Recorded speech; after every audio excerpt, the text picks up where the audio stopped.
Now let's look specifically at how Starfall Learn to Read tab addresses specifically phonics, RF4 for kindergarten, first, and second grade.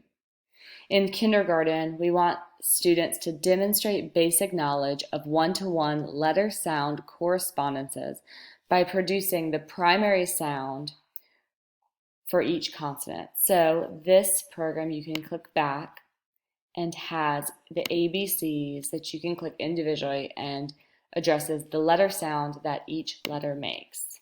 But staying on the Learn to Read, it still goes over the vowel sounds for each letter that I did before. We could press play and it would go over the vowel sound.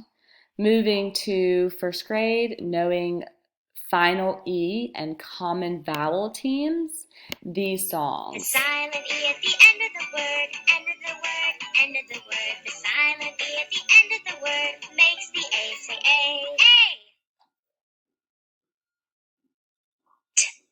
A. O. Tail.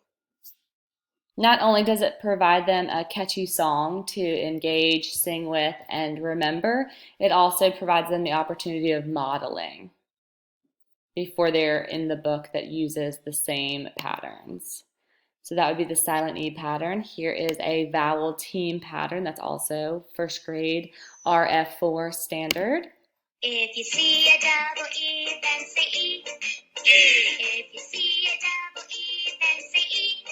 If you see a double E, then repeat after me. If I see a double E, I'll say E. Hey, no, you're supposed to say E. Oh, sorry. E.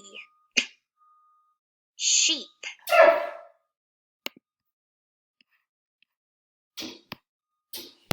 I would then go through the same thing for the following ones. So as you can see, the different vowel patterns. Silent E is practiced with each different vowel sound. Then we have O and A. We have AR and OR